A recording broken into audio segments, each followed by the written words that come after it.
Bom dia, irmãos. Tudo bem? Prazer em encontrá-los aqui. Hoje eu estou incumbido aqui, tem a difícil tarefa de substituir o pastor, né?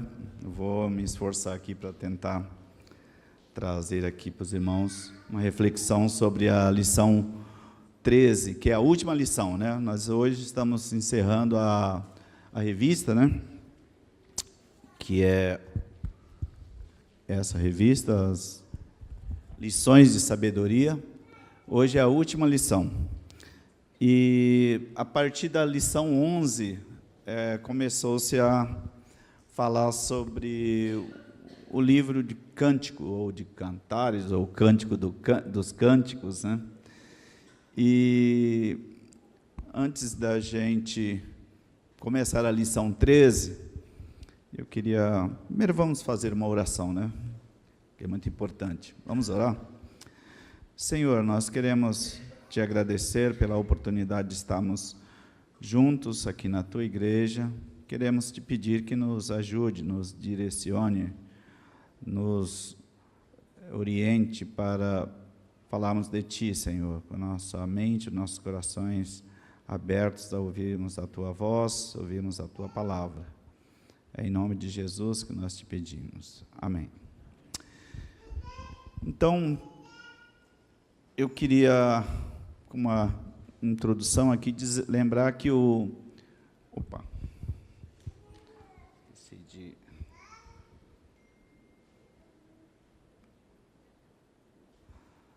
Ok. Lembrar que, como eu disse, que desde a lição 11 a gente está utilizando, meditando, estudando aqui o livro dos Cânticos, ou o Cântico dos Cânticos, que retrata basicamente o amor conjugal e a relação do casal, da família com Deus. Então, é de fundamental importância a gente lembrar que o amor conjugal sem Deus é capenga. O amor conjugal sem Deus é manco, ele caminha se arrastando. Não dá para não ver que a sociedade brasileira e o mundo capenga nas relações familiares. E não tem outro motivo, né, a não ser porque não coloca Deus no centro do casamento, no centro da vida.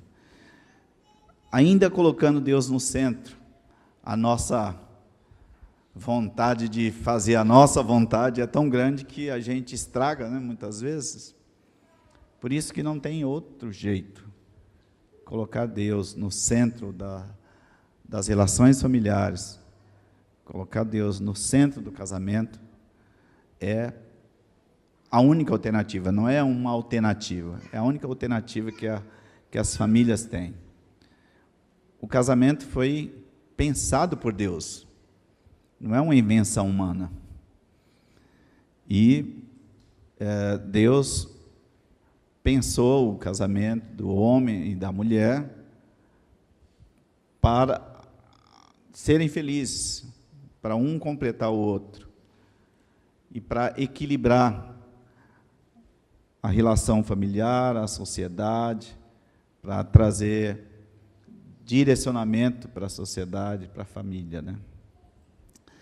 É por isso que parece que hoje está tão confuso, porque a gente tem tentado mudar as coisas, né? O mundo tem tentado mudar as coisas. Opa! Então,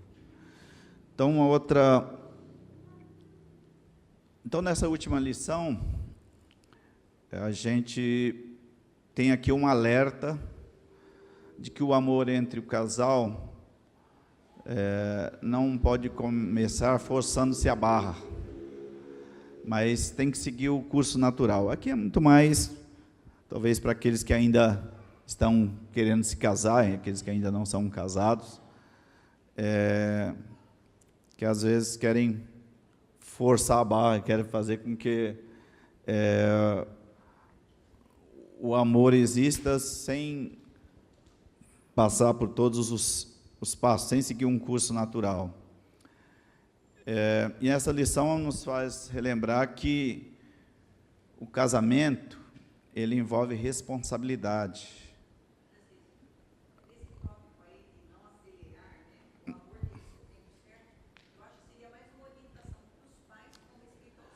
Talvez,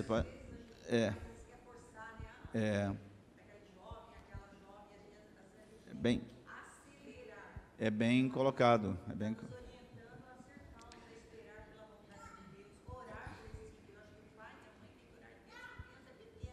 exato. É verdade. É verdade, bem colocado, Lourdes. Parece que a gente tem essa ansiedade, né, de que a gente parece se a pessoa não... Primeiro que a gente acha que a gente sabe com quem os filhos devem casar, né? É inevitável os pais quererem ter essa ansiedade de quererem, de alguma forma, interferir. Mas quem sabe mesmo é o Senhor. O que nós, pais, temos que saber, nos lembrar, né? Saber, nós sabemos. Nós temos que saber que quem sabe não é a gente, e nem o jovem, exatamente. Não é, não, deixe que da minha vida cuido eu. É natural que os jovens se sintam assim, uma vontade muito grande de se libertarem, né? Se acharem livres. Só que, às vezes, é um caminho para a prisão, né? Não é que o casamento seja uma prisão, mas as más escolhas podem ser uma prisão. Então, realmente, eu acho que é bem colocado aí o que você disse, Lourdes. Eu acho que é por aí mesmo. Então, a lição também nos lembra que devemos nos esforçar para cumprirmos os nossos deveres para com o nosso cônjuge e para com a nossa família. E não pode ter outro objetivo, não pode ter outro propósito a não ser a glória de Deus e a felicidade, o bem-estar da família, do lar, o bem-estar do casal. É esse o nosso desafio de hoje aqui nessa lição. Então, o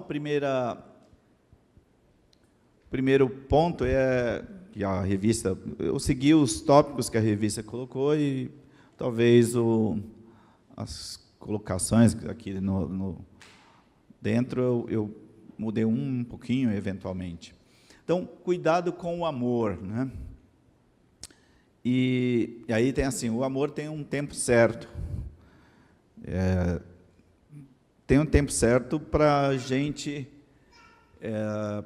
ser pego pelo amor ou viver o amor. Estar apaixonado, é uma coisa muito agradável, é muito bom, né? A gente amar alguém. Só que, como o coração da gente é enganoso, muitas vezes, principalmente quando a gente é jovem, ou os nossos jovens, nossos filhos, ou netos, para quem tem, acham que encontrou o amor da vida, né? E, às vezes, está forçando a situação. Na verdade, está chegando numa situação ilusória. Por isso que, como a Lourdes falou, colocar o joelho no chão. A gente tem que ensinar os nossos filhos a aprenderem isso desde pequeno, a colocar todas as áreas da nossa vida na mão e na direção do Senhor. Ele se preocupa e Ele cuida de todas as áreas. Ele sabe os desejos do nosso coração, que muitas vezes são catastróficos, muitas vezes são perigosíssimos para nós mesmos e para os outros. E aí nós precisamos regular, precisamos submeter ao controle do Senhor, né? Esse é o desafio. Então, nesse amor tem um tempo certo, a gente tem que deixar o curso natural. Quando eu falo curso natural, não é deixa a vida me levar, né? Não é isso que eu estou querendo dizer. É o curso natural do controle do Senhor, do direcionamento do Senhor. É isso que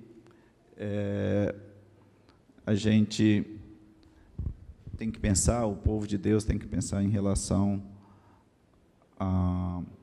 ao tempo correto para o amor se manifestar e se estabelecer. E uma outra coisa importante que essa lição nos traz é que a gente também não pode idolatrar o casamento, né? A gente tem que... O casamento ele é de extrema importância na vida do ser humano, foi Deus mesmo quem instituiu, quem estabeleceu, mas a gente achar que, ou os nossos filhos, nossos netos, já que encontrou o amor da vida, encontrar o amor da vida não resolve todos os problemas, porque esse amor da vida pode ser uma coisa aparente, superficial, que aparentemente a pessoa fica vislumbrada, mas pode ser também um engano no coração da pessoa, né? Então, é bom a gente lembrar que não existe casamento perfeito. E o fato de não existir é porque nós somos imperfeitos. Ou tem alguém aqui que é tudo perfeito, para quem tem assim alguns anos já de casado, nunca teve um atrito, nunca teve uma DR, né? Nunca teve uma discordância, foi tudo 0-0, assim, harmonia perfeita, encontro perfeito, dia a dia perfeito. Tem alguém aqui que já tem essa coisa? Eu estou mal nisso. Se eu for contabilizar isso aí, está ruim. Minha conta deu ruim.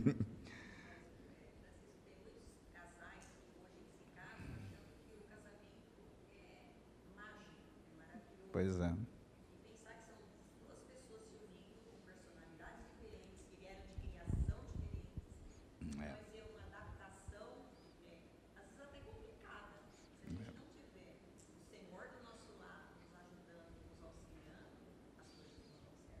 É verdade.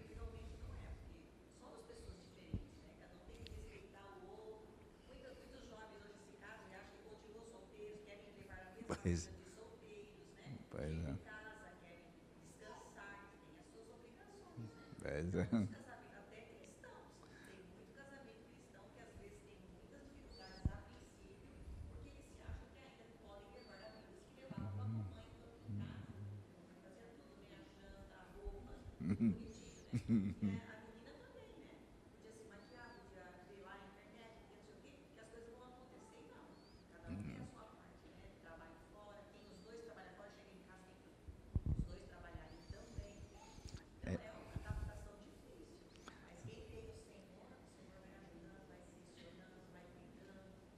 E essa é uma realidade cada vez maior, né? Não dá para, muitas vezes, para um só trabalhar, né? Essa é uma realidade. Aliás, vamos agora abrir o texto. Eu comecei a falar e vamos abrir lá em Cântico, ou Cantares, capítulo 8, versículos de 4 a 7.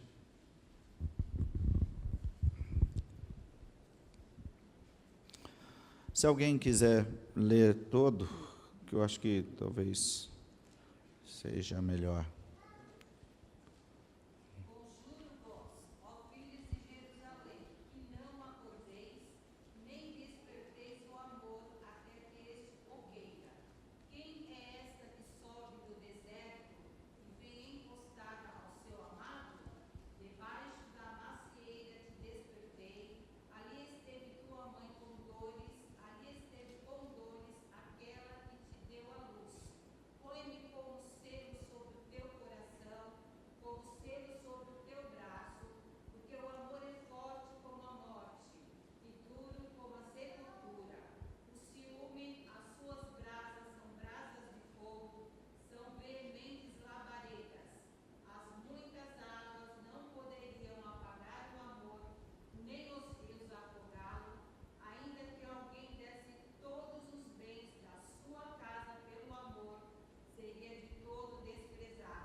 Muito obrigado, irmã.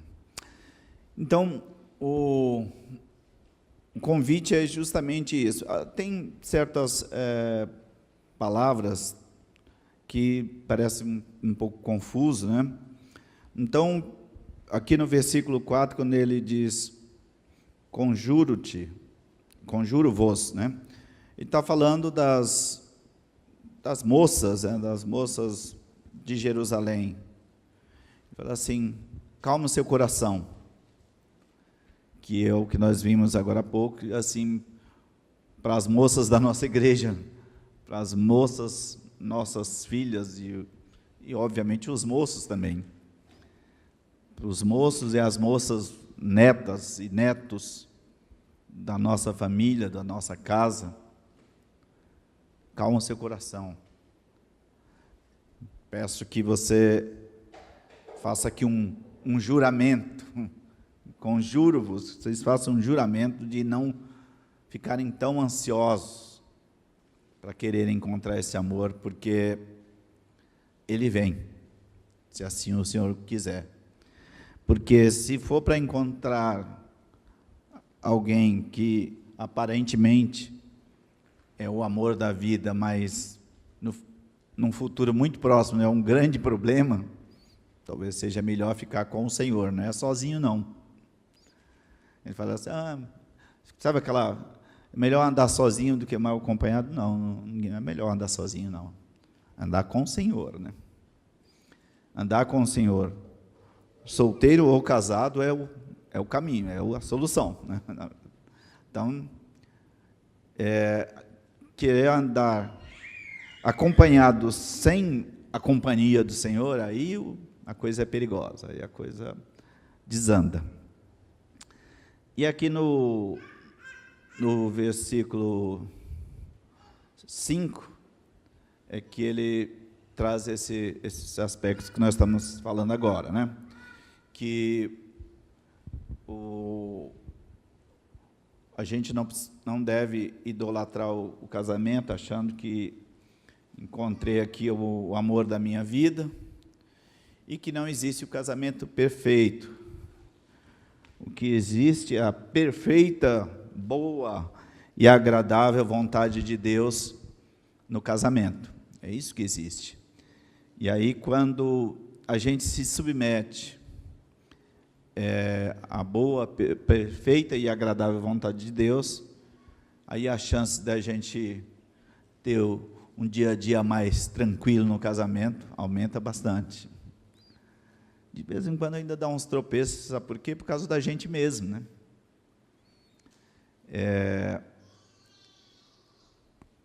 Eu tenho um pensamento, coisa simples, mas eu sempre penso assim, onde tem gente, onde tem ser humano, tem problema, né? Porque a gente gosta mesmo de gerar uns probleminhas, né? É no trabalho, é na escola, é na vizinhança, é em casa. Parece que a gente não consegue viver sem gerar algum tipo de problema. Agora, já que a gente é esse gerador de problema, como é que a gente vai conduzir a nossa vida a 2, depois a 3, quando entra a família, os filhos? Como é que a gente vai conduzir se a gente sempre tem um motivo para reclamar? O Anderson falou isso, né, que é ruim a gente estar do lado de alguém que está sempre reclamando, mas infelizmente é da nossa natureza reclamar. Às vezes a gente vê, por exemplo, na empresa, no trabalho, o pessoal detona a empresa, aí depois a pessoa fica desempregada, né, por algum motivo, entra uma crise, aí o cara vai depois tentar bater na porta da empresa de novo, naquela mesma empresa que ele disse que era terrível, né? É assim que o ser humano conduz a sua vida. Agora, se o Senhor não estiver no centro, aí complica mesmo. Por isso que o convite é esse, né, que a gente lembre que o Senhor é quem conduz, ou quem tem o controle de todas as coisas, não é a gente, né? Ok? Alguma questão, algum ponto que os irmãos e irmãs queiram falar? Seguindo aqui. Então, apesar das dificuldades que a gente tem no relacionamento, devido ao benefício do amor, a gente prossegue, a gente continua progredindo, a gente continua aprendendo a cada dia. Aquelas pessoas que são recém-casadas, normalmente o primeiro ano de casamento é assim mais conturbado, né, em geral. Parece que as faíscas são maiores, né? As faíscas são maiores, se tem algum produto inflamável ao redor, vai pegar fogo mesmo, né? Então, por quê? A gente quer encaixar o outro dentro do nosso parâmetro. A gente quer moldar o cônjuge, seja a esposa, seja o marido, dentro do nosso parâmetro, da nossa perspectiva. Só que aí o amor é quem vai contrabalançar isso. E esse amor, ele tem que estar sendo regado a cada dia pelo amor do Senhor.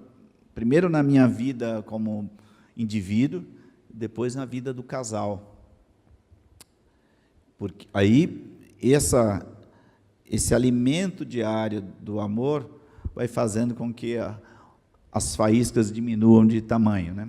Aí os incêndios vão diminuindo. Esse é o esperado, que aí à medida que a idade vai chegando, parece que a nossa paciência também, parece que o pavio vai ficando mais curto, né? Se a gente não tiver aprendido esse processo, não tiver se encaixado nesse processo da lapidação pelo amor, aí a coisa fica mais complicada. Eu vi recentemente uma estatística que eu acho que é cerca de 30%, mais de 30% dos divórcios no Brasil, acho que em 2024, 23 e 24, foram de pessoas com mais de 50 anos. E acontece por quê? Porque as pessoas falam assim, como elas não colocam o parâmetro de Deus, o amor de Deus no centro do casamento, eu estou cansado, chega, estou cansado de tolerar isso, não dá, agora eu quero me libertar, né? É mais ou menos isso. Isso é uma coisa curiosa, né? Porque antigamente a gente sempre tinha, olha, no primeiro ano, segundo ano de casamento é que tem as maiores dificuldades, porque as pessoas estão se ajustando, mas parece que agora está mudando um pouco isso, porque as pessoas não têm tolerância, não têm, a paciência vai diminuindo, mas não regou a planta lá no início do casamento. Aí, quando chegou uma certa idade que a paciência vai diminuindo mais, você não tem as raízes da tolerância, do amor não tão bem sólidas, bem nutridas, e aí o casamento rui, o casamento acaba. Que o Senhor tenha misericórdia de nós, né, para que não aconteça isso. Pois não, Silvério? Que estava um pouco... claro. Vamos lá. Tranquilo. Quando a gente estava em Rondônia, na primeira igreja presbiteriana, o pastor sempre usava o exemplo de que o casamento é você ter que comer 1 quilo de sal todo dia.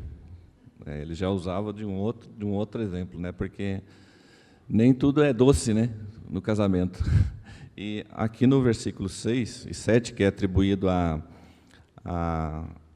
uma fala da esposa, que é quando ela fala, põe como selo sobre o teu coração, como selo sobre o teu braço, ela está usando, nesse ponto aqui no discurso que foi escrito, o selo representava um sinal de posse. É como lá em Gênesis, quando fala do encontro de Judá e Tamar, né, que ela pede que ele lhe desse o selo e o cajado. E o selo, nesse caso, que significava como se ela fosse a posse mais importante da vida do marido, né? A gente não deve idolatrar o casamento, mas a gente tem que colocar o nosso relacionamento, o casamento, como uma posse mais importante que a gente tem, porque a gente é uma só carne. A gente também não pode, nesse caso, menosprezar. Por isso que ele, no continuação do versículo, ela fala que o amor é forte e duro. Não, o amor é forte como a morte, mas o ciúme é como a sepultura, né? E tem todas essas questões de ciúme, que você falou agora que os casamentos vão acabando, e o ciúme, enquanto o amor ele muitas vezes encobre os defeitos, o ciúme vai fazer ver defeito até onde não tem, né? É essa a dificuldade. Então, a gente tem que sempre analisar o contexto do texto aqui que a gente está estudando, e eu acho que, à medida que a gente não pode idolatrar o casamento, a gente também tem que valorizar o casamento nesse sentido, porque senão a gente vira estatística. Obrigado, Silvestre. É por aí, é o que também nós vamos trabalhar agora, né? Então, assim, quando o amor, que até a revista traz, né? Quando, indo para o versículo 6, como você bem lembrou aqui, essa questão do selo. Quando o amor ele se torna irresistível, inevitável, isso pode ser muito bom, mas pode ser terrível também, né? Opa, deixa eu tentar aqui, estou me organizando aqui. A paixão avassaladora, né? Aquela paixão que a pessoa não consegue controlar, né? Que ela fica resoluta, inabalável. E se ela não for dosada com equilíbrio, com serenidade do amor, fica ruim, mas se for, ela é benéfica para o relacionamento conjugal. Ela é importante, mas porque o amor ele traz esse equilíbrio, ele traz essa explosão, não pode ser maluca, irracional, senão vai levar para esse ponto do ciúme, que é o que lá estou tentando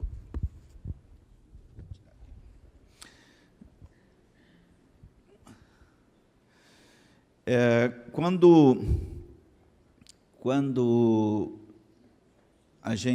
o casal é muito apaixonado um pelo outro, isso é maravilhoso, o pessoal está falando, que lindo, né? O casal é muito apaixonado, isso é bom, quando o amor regula, quando o amor equilibra, quando não caminha para um caminho perigoso, obscuro, que pode levar, inclusive, a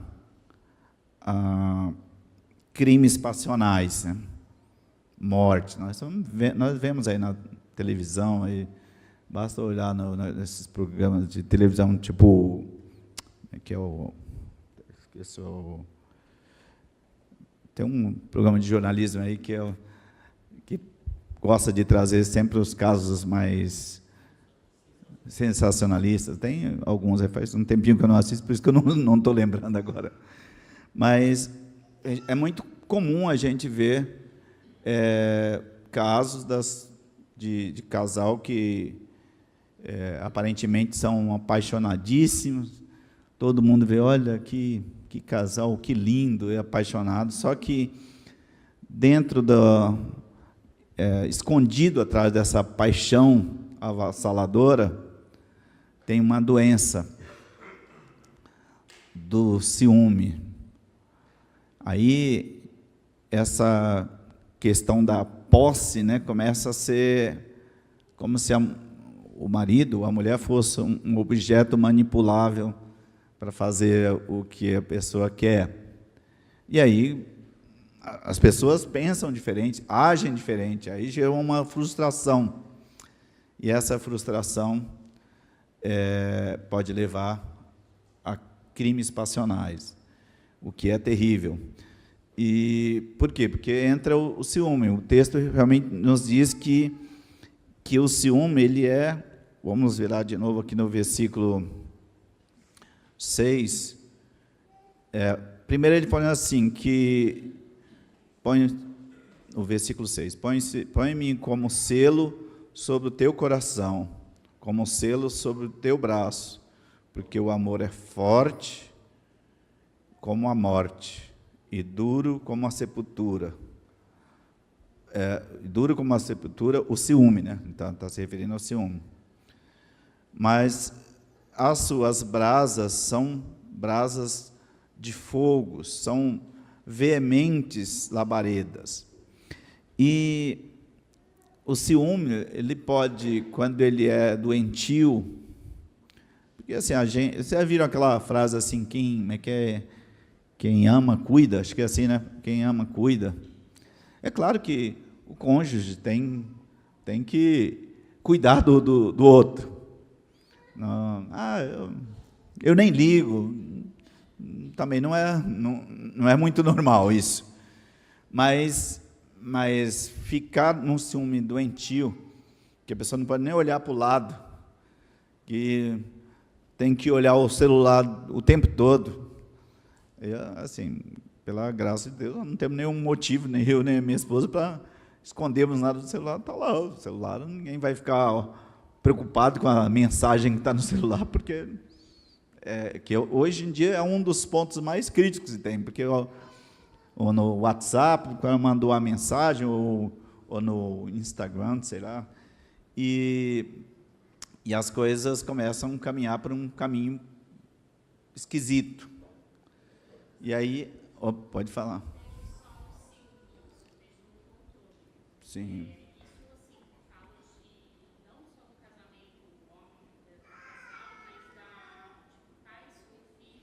Sim.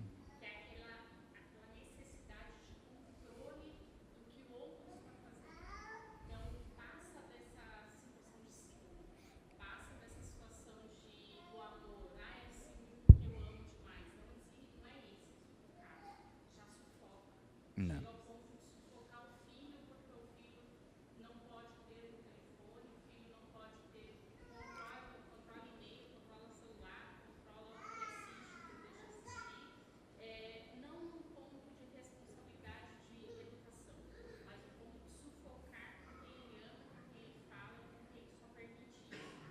Sim.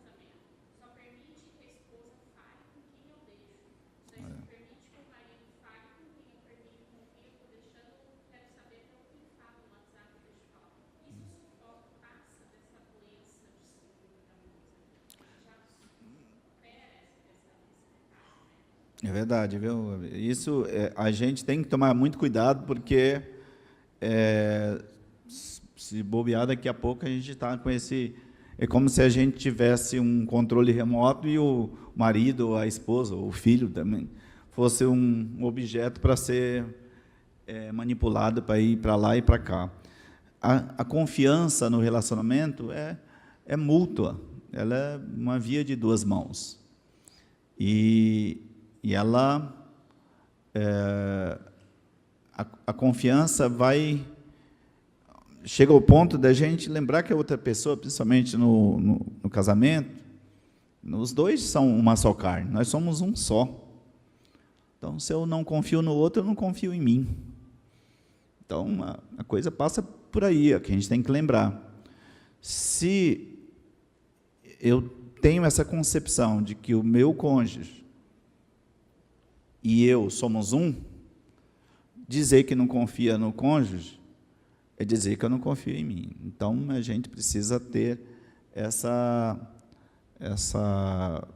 percepção E esse cuidado para não ser tragado por esse domínio, esse controle exacerbado. Então, é bom a gente lembrar que quando essa força descomunal da paixão foge da lógica, foge do raciocínio, nos leva a pecar por causa de um ciúme doentio, a gente está colocando em risco a nossa própria vida e o nosso relacionamento. É bom até a gente lembrar, lá em 1 Coríntios 13, tem lá os textos, tem a descrição do que é o amor e do que não é o amor. No caso, todos esses nãos que estão na frente, por exemplo, vamos ler o versículo 4. O que é o amor? É algo que é paciente, né? Aqui no versículo 4. O amor, do capítulo 13 de 1 Coríntios. O amor, ele é paciente. Então, é algo positivo, que ele é paciente. O amor, ele é benigno. Mas sabe que o amor não é? Ele não arde em ciúmes. Ele não se ufana, não se ensoberbece. Então, arder em ciúmes não é amor. E arder em ciúmes é pecar contra Deus e contra o seu cônjuge. É colocar o seu cônjuge num estado de degradação. Você coloca a pessoa como alguém não confiável, alguém não digno da sua confiança, alguém que você não honra pelo respeito e a confiança a ele. Então, fica esse alerta para nós. Se você sofre dessa doença do ciúme exacerbado, exagerado, peça a orientação de Deus, porque isso não é amor. Isso não é amor. Isso é doença. Isso é desrespeito ao seu cônjuge. Porque antes disso deve ter vindo a consideração, a confiança, o respeito. E se você pratica o ciúme exacerbado, descontrolado, doentio, você está colocando o seu cônjuge numa situação de desonra, de desrespeito, e a você mesmo. E a coisa é tão terrível que, cada vez que vai se alimentando o ciúme doentio, ele vai só aumentando, vai virando um monstro a devorar o ciumento ou ciumenta doentio, a ponto de que a pessoa pode cometer um assassinato, pode fazer coisas absurdas por causa do ciúme. Então, é muito importante a gente atentar para isso, né? Ficou meio bagunçado aqui o negócio, vou colocar tudo aqui de uma vez. E para a gente ir chegando ao fim, nós vamos falar do maior amor, né? Aqui já no versículo 7, vamos ler novamente o texto. Versículo 7. Se alguém puder fazer a gentileza de ler.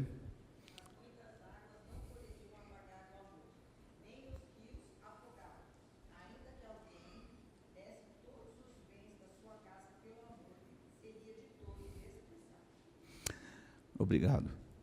Vamos voltar lá em 1 Coríntios 13, por favor. Eu não coloquei esse texto aí, mas queria...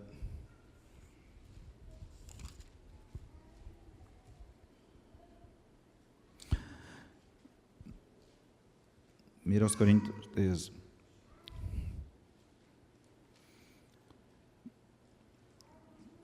Paulo dizendo aos Coríntios: e eu passo a mostrar-vos ainda um caminho sobremodo excelente. ainda que eu fale as línguas dos homens e dos anjos, se não tiver amor, serei como o bronze que soa ou como o símbolo que retine.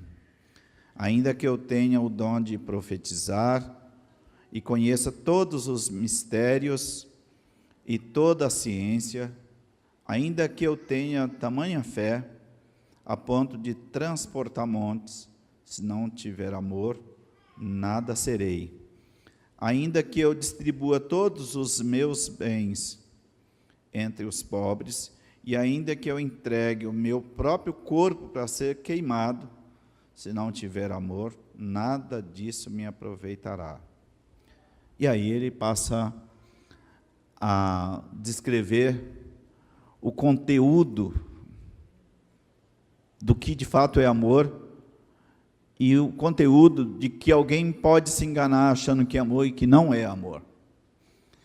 Então, o maior amor é o amor ágape, o amor do Senhor pelas nossas vidas. Primeiro, ele tem que existir para que o amor entre um casal, o amor na família, se estabeleça com essa base, com esse alicerce. Se o amor de Deus, que excede o nosso entendimento, não prevalecer, não se estabelecer, muito provavelmente o fundamento que nós teremos para o amor no casal vai ser mais ou menos como construir uma casa na areia. Ela pode ruir a qualquer momento. Então, amados irmãos e irmãs, é de fundamental importância que todos nós tenhamos isso claramente no nosso coração, no nosso entendimento, de que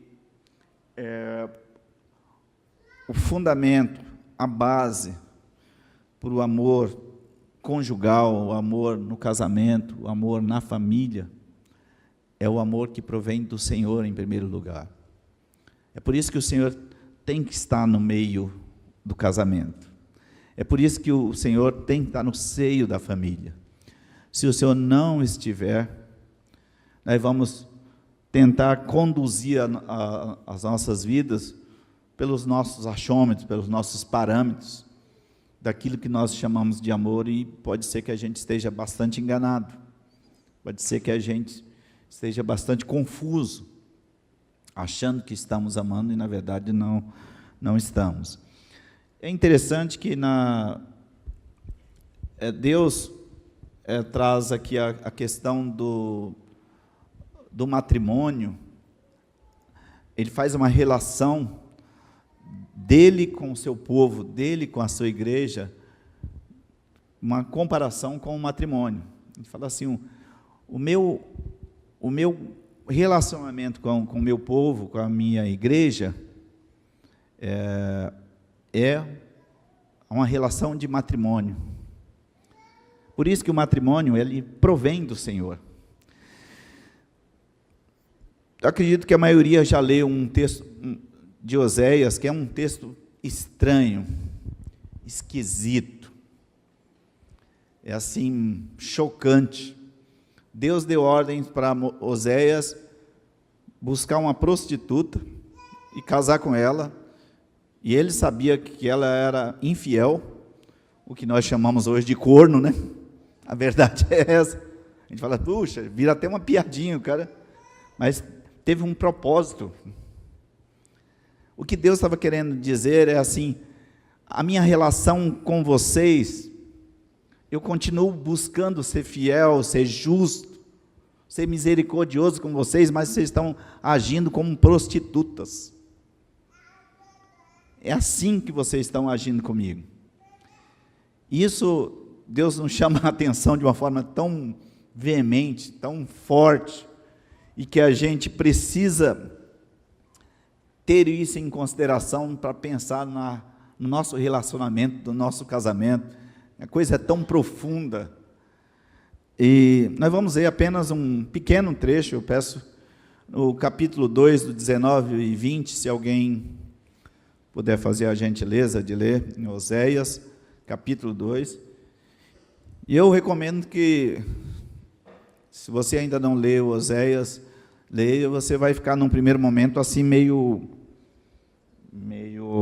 como é que eu poderia dizer, talvez, impactado. Acho que impactado é uma boa. Nossa, mas que coisa esquisita aqui, que ordem estranha que o Senhor deu para o seu servo se casar com uma prostituta, e sabendo que ela o traía, né, porque ela era próprio dela. É uma coisa esquisita. Só que aí eu queria, Deus tem uma mensagem para isso. Ele quer recuperar, Ele quer retirar, assim como Oséias resgatou aquela prostituta da vida de prostituta. Deus quer resgatar a nossa relação com Ele, não parecido com a relação de uma prostituta, mas como servos fiéis, aquele que se rende aos pés dele. E ele traz essa questão para o matrimônio. Por isso a coisa é tão séria assim, o matrimônio é uma coisa muito séria. Exatamente, eu até trouxe alguns textos nesse sentido também. Então, eu achei que eu tivesse passado, desculpe. Isso aqui. Então, por favor, quem poderia ler Oséias capítulo 2, versículos 19 e 20?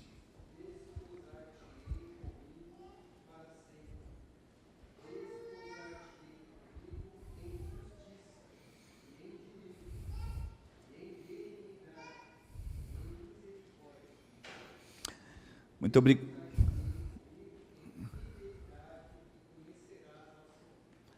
Obrigado. Você vê que aqui é Deus falando em relação ao seu povo. Essa é a relação do seu povo. A relação de Deus com o seu povo é a relação do noivo com a sua noiva. É a relação do marido com a sua esposa. É a relação matrimonial. Ela é de integração que deveria ser perfeita. E é isso que Deus espera de nós no nosso casamento, no nosso matrimônio. E ele disse que na relação com a esposa, com amor matrimonial, Deus diz que deveria produzir frutos de justiça, às vezes de julgamento do que é certo e do que é errado, mas também de benignidade e de misericórdia. Essa é a relação que Deus quer estabelecer com o seu povo, e Ele espera que o matrimônio seja estabelecido dessa forma, né? Lá em Romanos 8, 38 e 39, vai falar do amor de Deus. Como é que é a expectativa do amor de Deus? Que esse mesmo amor de Deus deve ser estabelecido no matrimônio. Alguém pode, por gentileza, ler Romanos 8, 38 e 39, por favor?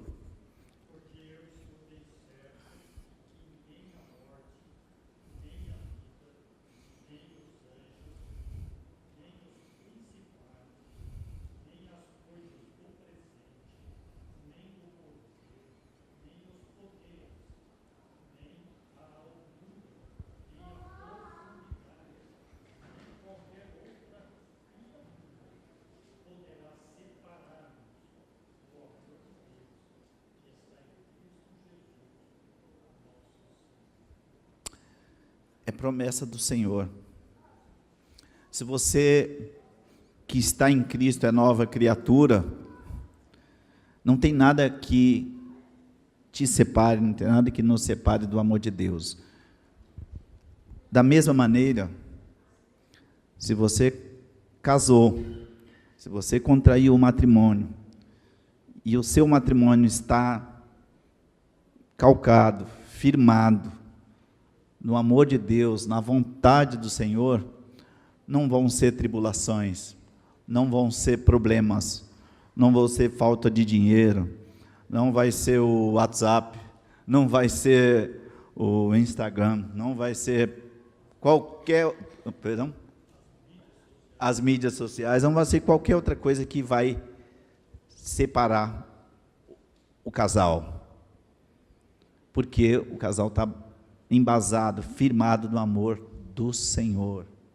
E aí essa é a expectativa que a gente tem no casamento. E para a gente terminar, vamos ler Apocalipse 21, 2. É o que a Lourdes falou, que Deus, o Senhor Jesus, Ele,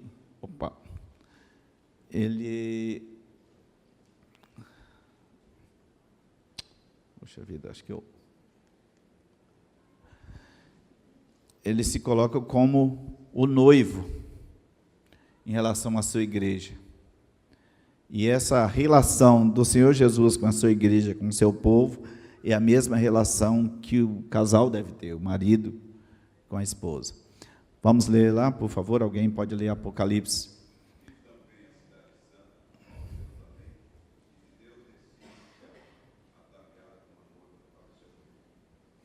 Obrigado. Então, quando nós fomos chamados para voltar para o Senhor, nós vamos para Nova Jerusalém. E nós vamos, essa relação vai ser como uma relação de noivo e noiva. Aquela alegria. Você se lembra no dia que você casou, como é que foi? Está lembrado aí? Foi assim, emocionante?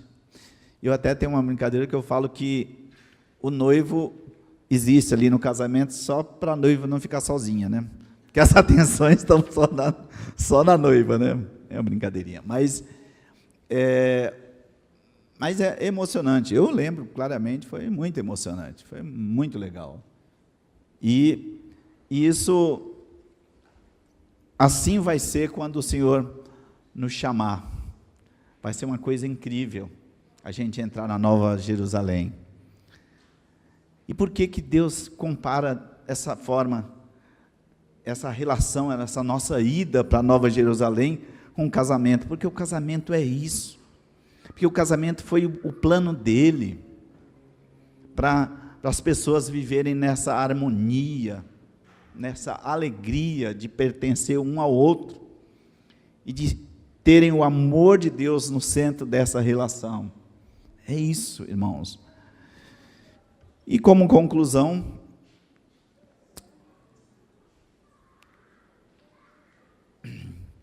o amor entre um homem e uma mulher no casamento traz consigo bênçãos incríveis.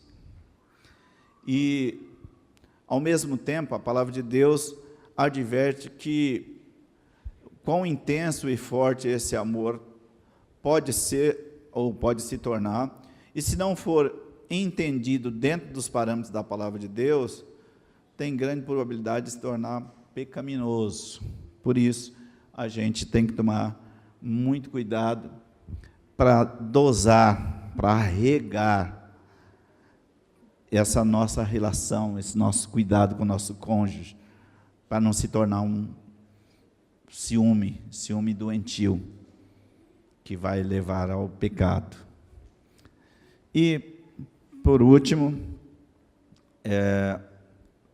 a gente precisa ter certeza de que o amor de Deus por nós, tendo o amor de Deus por nós podemos celebrar as nossas núpcias com o Senhor Jesus Cristo e desfrutar de uma eternidade juntos.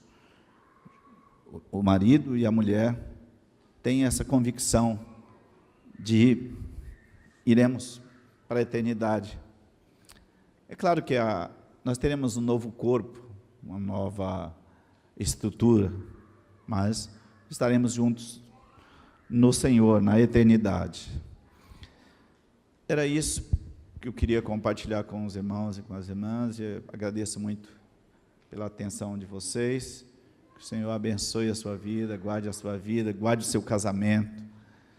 Que o amor de Jesus é que esteja no centro do seu casamento, do nosso casamento, né? Para que a gente não peque contra o Senhor e nem contra o nosso cônjuge. Que a gente lembre desse amor maravilhoso que o Senhor tem por nós, para a gente ter para o nosso cônjuge, né? Que o Senhor te abençoe e te guarde. Um ótimo domingo para você.